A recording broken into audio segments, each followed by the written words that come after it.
Olá pessoal, e vamos nós para a nossa videoaula de número 34, falando agora sobre a regra da cadeia.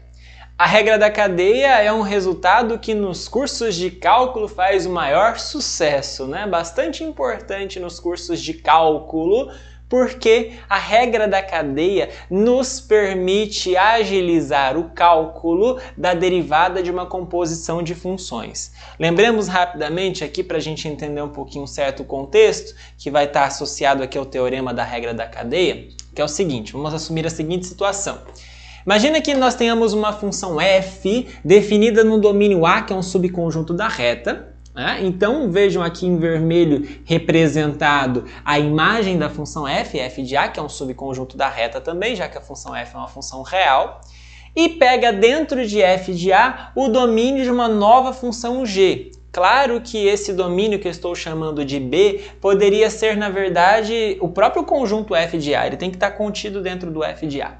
Bom, o que interessa para a gente é que ele seja de fato um subconjunto do f de A. Bom, se ele é um subconjunto do f de A, então eu posso aplicar g nesse conjunto e aí eu obtenho a imagem da função g dentro do contradomínio, que é os reais também.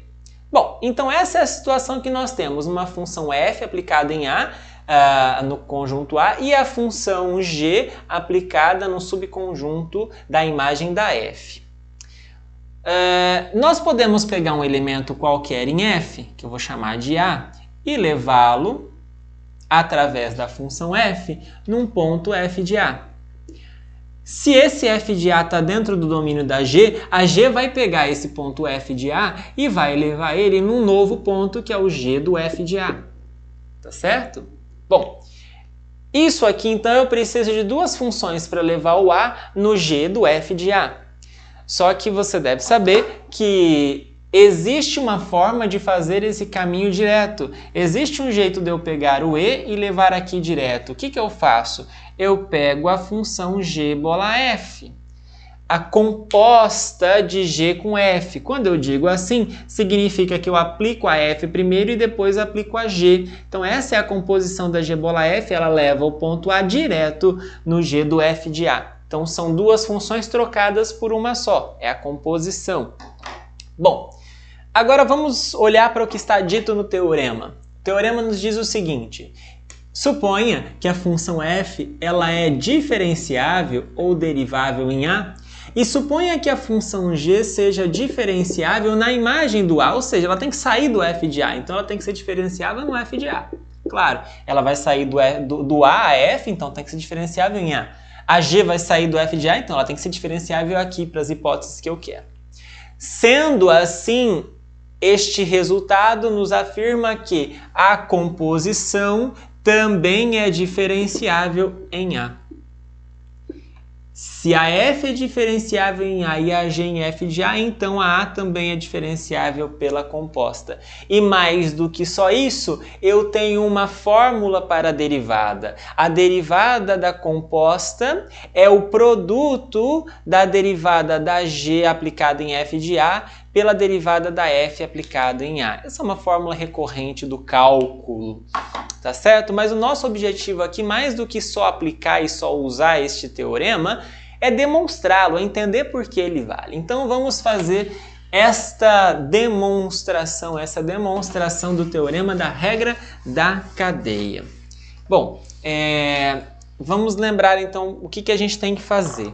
Para demonstrar que a g bola f é diferenciável em A, por definição, eu tenho que mostrar que o limite de g bola f de A mais h menos g bola f de A dividido por h, quando h tende a zero, existe. É isso? Eu tenho que mostrar que esse limite existe. Lembra que essa é uma das versões da definição de derivada. Tem uma outra que é um pouquinho diferente, mas estou assumindo essa daqui, né? Esse limite existindo, eu chamo ele de g bola f' de A, que é a derivada da função g bola f. Então, o que eu tenho que fazer é mostrar que esse valor aqui existe. Eu tenho que mostrar que ele existe, esse limite, para poder calcular, chamar isso aqui de derivada. Tá bom? Bom, vamos fazer isso. Mas para fazer isso, no meio da nossa demonstração, eu vou lançar mão de um resultado, de um teorema que nós usamos, que nós demonstramos, na verdade, na nossa primeira videoaula sobre derivadas, que dizia o seguinte: uma função g, eu vou chamar de g porque é exatamente o que eu vou precisar aqui, ela é diferenciável, ela é derivável num determinado ponto B do seu domínio, se e somente se g de b mais h é igual a g de b mais g' de b vezes h mais r de h, onde esse r de h é uma função cujo limite da razão dele por h quando h tende a zero é zero. Então esse resultado foi demonstrado na nossa primeira aula sobre derivadas e nós vamos lançar mão dele aqui. Então vamos lá, agora começamos a nossa demonstração. Para começo de conversa, antes de calcular o limite, que é o nosso objetivo, eu vou precisar, no meio da demonstração, de trabalhar com essa diferença de f de a mais h menos f de a, que eu vou chamar de h de a para facilitar a minha vida, tá bom? Então, para cada h, isso aqui, claro, vai ter um valor diferente que eu estou chamando de h de a. Nota uma coisa que é importante, eu vou até escrever isso aqui porque eu vou precisar desse valor. O h de a é a diferença de f de a mais h por f de a, mas eu gostaria que você percebesse uma coisa. Quando o h tende a zero, o limite desta função, o limite de f de a mais h menos f de a, então o h está indo a zero, fica f de a menos f de a, que é zero. Então esse limite é zero. Vou precisar desse fato que aqui está registrado, né? Tudo bem? Então, vou usar isso aqui, lembrando que o limite, quando h tende a zero, dessa expressão h de a é igual a zero. Agora sim, vamos para o que interessa. Vamos tentar calcular esse limite. Se eu conseguir calcular esse limite, é porque a função é diferenciável em a e o valor do limite vai ser exatamente g bola f' de a.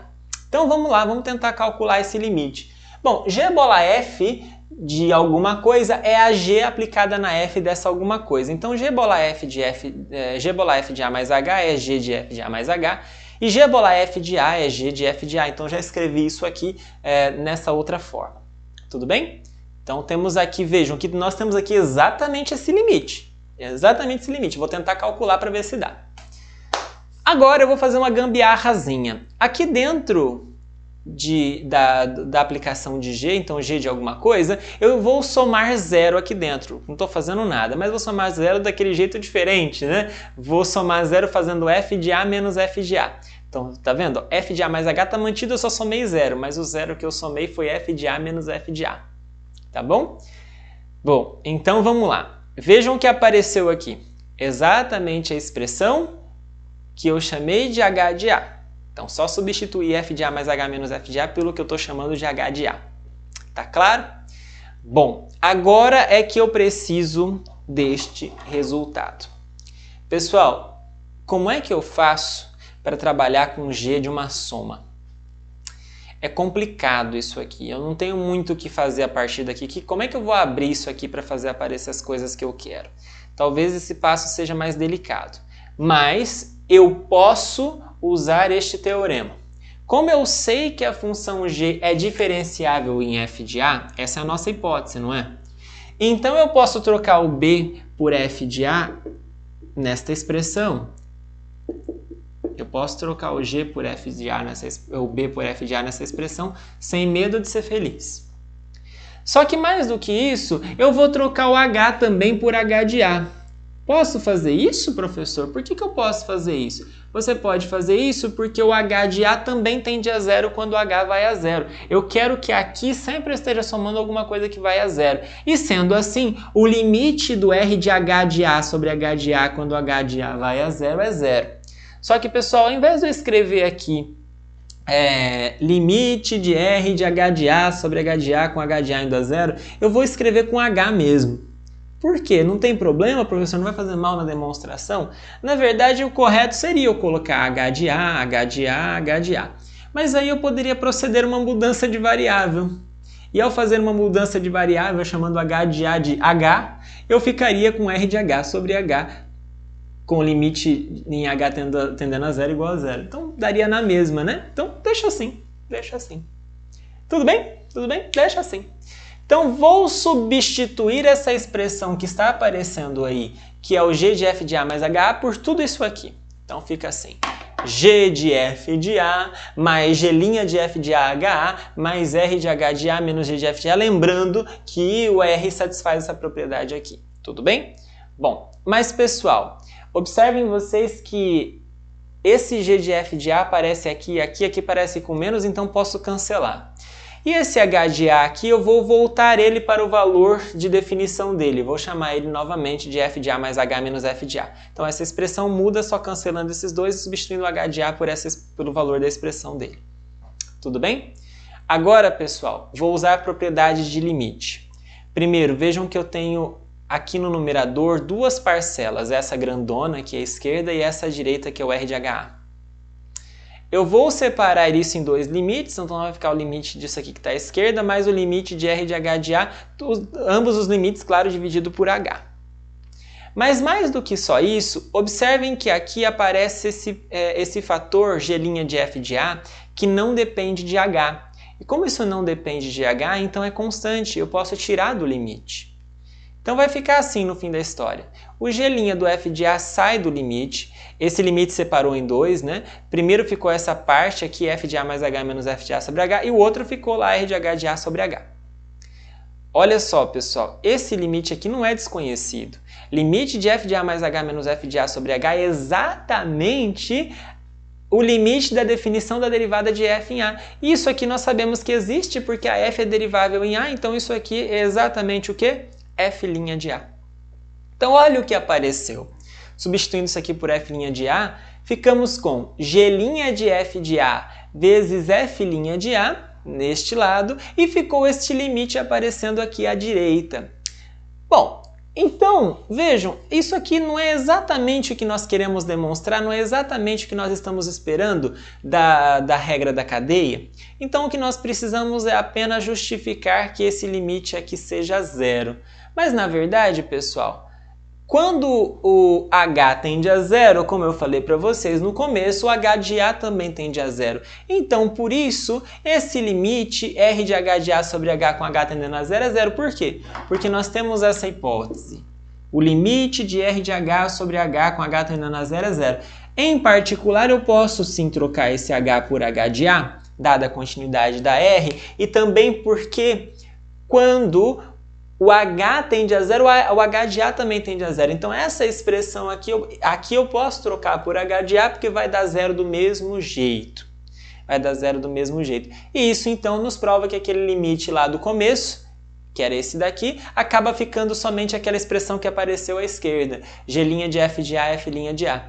Mas essa expressão que nós temos aqui é exatamente o limite que nós precisávamos demonstrar que existe para concluir, portanto, que a g⁻f é derivável em a. E este limite, então, como ele existe a esse valor, este valor é o que nós chamamos de derivada da g⁻f' de a. Portanto, g⁻f' de a é g' de f de a vezes f' de a, como nós queríamos. Está demonstrado, portanto, a regra da cadeia. Legal, né? E só para a gente fazer alguns exemplos antes de finalizar, só para você entender como é que isso funciona. Imagine que eu tenha uma função f que eu não sei qual é, mas eu defino a partir dela uma nova função h de x, que é essa função f calculada num x². Veja, na hora de derivar a h, não é somente derivar a f, porque a f não está calculada em x, mas está calculada em uma outra função, que é a função g de x igual a x². Então, eu poderia pensar nessa função h de x como sendo a f composta com g, onde a g é a função quadrática x². Então, na hora de derivar a h, o que a regra da cadeia nos manda fazer? Manda derivar, então ficaria h' de x é igual, então, à derivada de uma composição, que é a derivada da primeira aplicada na segunda, então fica a derivada da f aplicada exatamente no valor da segunda função, vezes a derivada da segunda função. Derivada de x² é 2x. tá certo? Bom, e aí uma outra situação que sai como consequência, que sai como corolário da regra da cadeia, é a inversibilidade é a derivada, na verdade, da função inversa de uma função diferencial. Pessoal, vamos lembrar uma coisinha aqui. Uma função f, ela é inversível ou invertível ela é invertível se e somente se, por definição, existe uma função g tal que a f bola g é a função identidade no domínio da g e a g bola f é a identidade no domínio da f.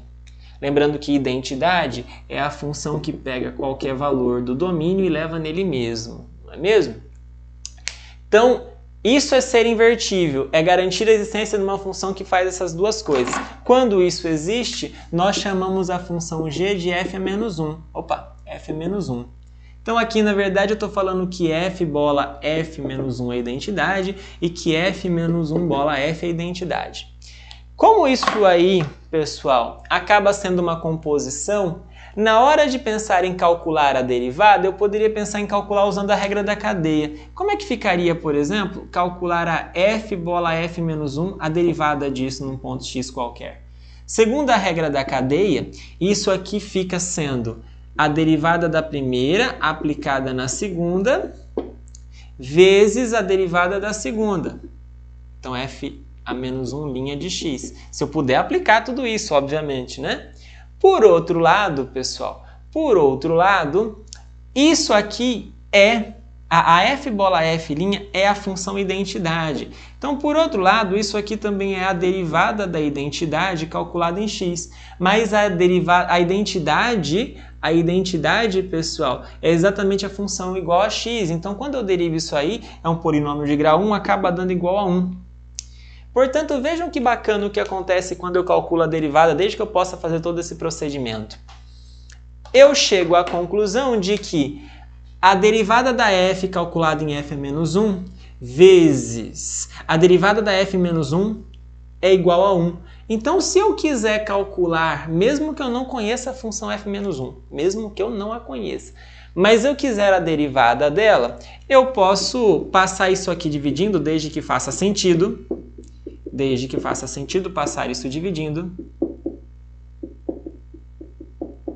Ok? E aí eu tenho uma expressão para a derivada da inversa. Então, pessoal, para que isso possa acontecer, eu preciso, na verdade, supor que a inversa é contínua. E aí, nesse caso, então, eu posso fazer a seguinte conclusão. A inversa, a f menos 1, ela é diferenciável num certo ponto f de a, porque ela é sempre aplicada no f de a, se e somente se f' de a é diferente de zero. Vejam só, quando eu falo assim de f de a, na verdade eu estou falando do valor que eu coloco aqui. Esse f a menos 1 aqui, a derivada disso aqui, isso aqui seria o meu a na história. Tá bom? O meu a da história ali. Essa derivada, quando ela não for nula, então eu posso fazer essa fração. Então, eu estou conseguindo calcular a derivada nesse ponto A. Ok? Então, vejam, eu não estou provando, tá? Eu só estou dando a ideia para vocês de como é que prova este resultado, que é um resultado forte.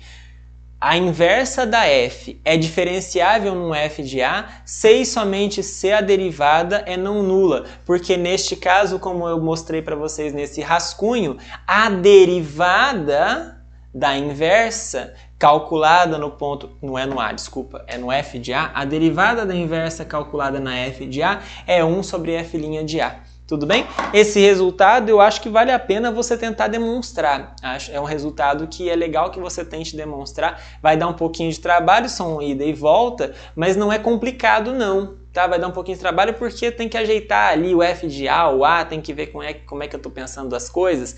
Tem que fazer um desenho. A f leva a em f de a, então na hora de pegar a inversa eu estou voltando de f de a até a, e aí entendendo isso eu consigo ajeitar a casa, fazer certinho esse processo. Eu preciso da função g sendo contínua para poder fazer ou a ida ou a volta, um dos dois processos. Tá bom? Então, vejam, isso aqui nos dá uma fórmula para a derivada. a derivada da inversa, a derivada da inversa é 1 sobre a derivada da função. Bacana, né? Então com isso nós terminamos essa videoaula. Desejo a você bons estudos e até a próxima aula.